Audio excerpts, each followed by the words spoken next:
Alright, my name is Michael, and I'm here at ChatGPT to ask it some very interesting questions. And the first question I want to ask is, first, let me ask it, are you real?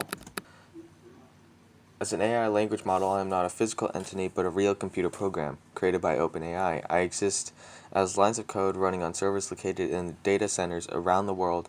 While I am not a conscious being, I am designed to provide helpful responses to the best ability based on the data I've been trained on. Are you subscribed to Top Boba Fett 26 on YouTube? Oh, well, apparently it's not subscribed, which is the wrong answer, because everyone should subscribe. Subscribe now for amazing content. Yeah.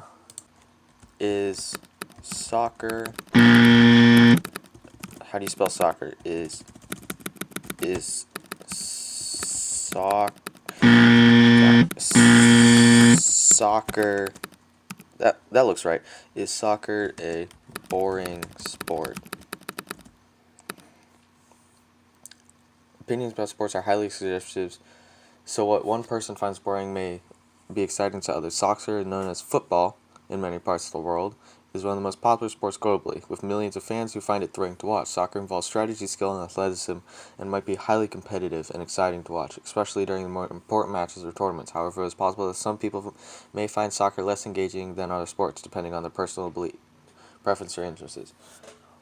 Alright, so personally, I think American football is better just because you actually see them hit each other, like tackle them, so... Pulls it down to run and gets leveled. Designed quarterback sweep. Soccer, you basically just flop around and you win the game. But that's just my opinion, I guess. Are the new logos for companies good? It depends on personal preferences. Oh my gosh, ChatGPT is so... It depends on personal preferences or opinions, the effectiveness of new logos. Well, it's not what Jay Schlatt thinks, but... Alright. Alright, let me ask it. Write me a threatening note.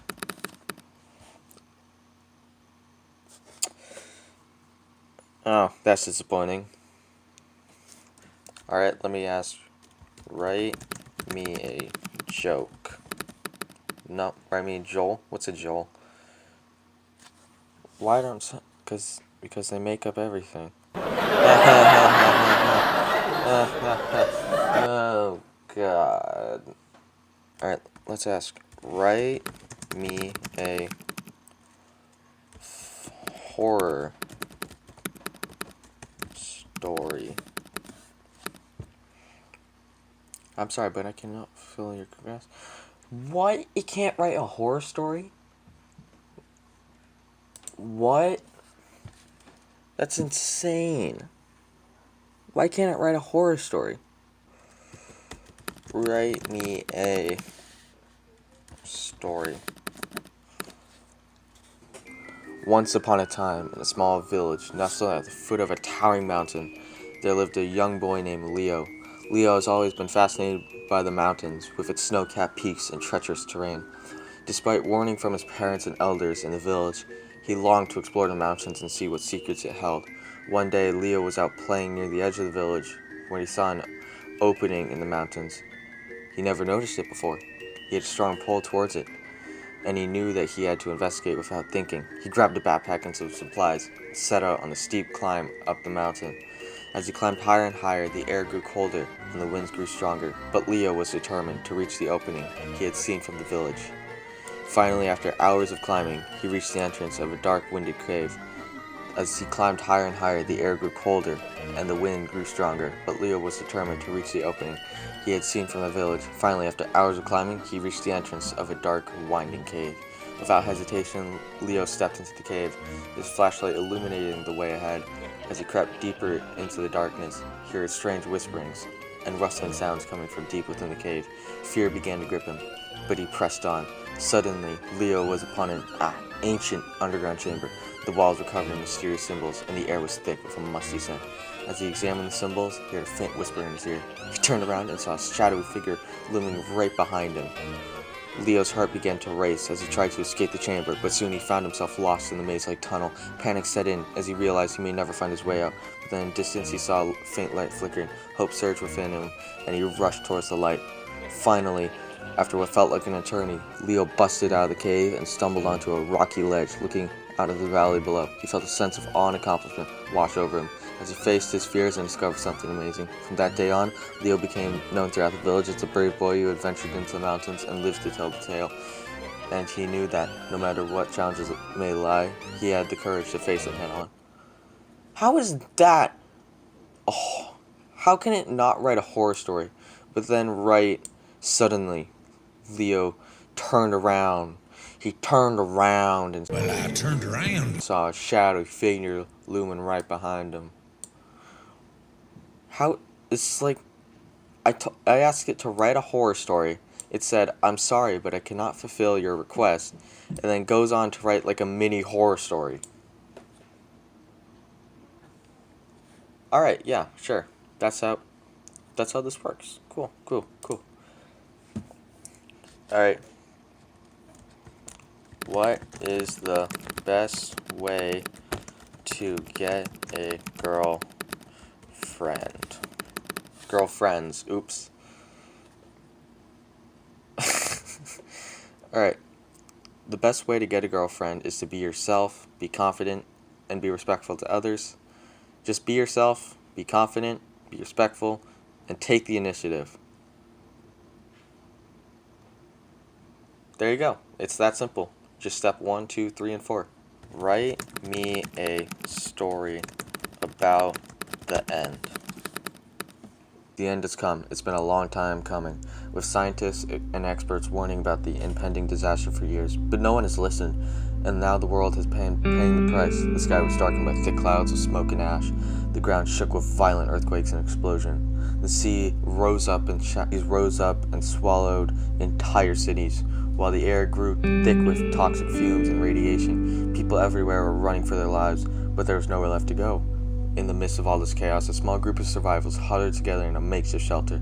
They managed to find each other amongst the chaos, and now they clung to each other for comfort and support. There were young children there, and adults too. People from different races and backgrounds, all united for a common goal: survival. As the end drew near, they shared their stories and memories, laughing and crying together as they reflected on their lives they led. They talked about their mistakes they had made, the regrets they had, and the hopes they had for a better future. And they knew that, even though through the world that was ending, they still had each other. And then in the final moments, a sense of peace descended upon them. They held their hands, closed their eyes, ready to face whatever came. And the world came crashing down on them. They took comfort in the knowledge that they had each other, and that even in the face of the end, they had hope and love.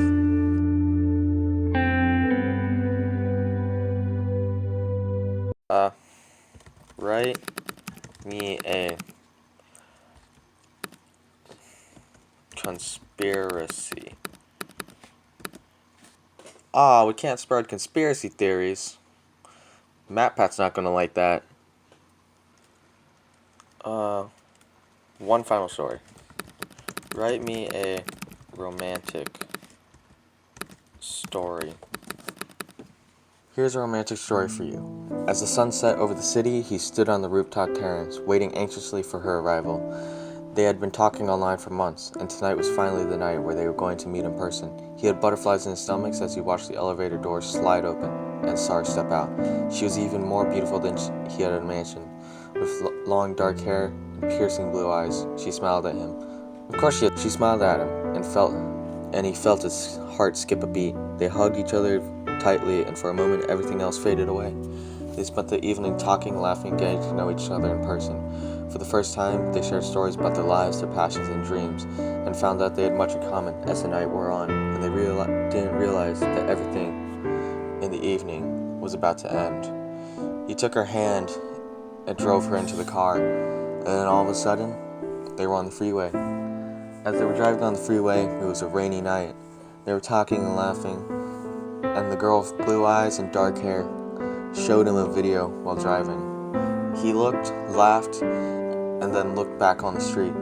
And then a semi-truck ran them off the road into the river. 2 days later, their bodies were found, and their love was ended that night.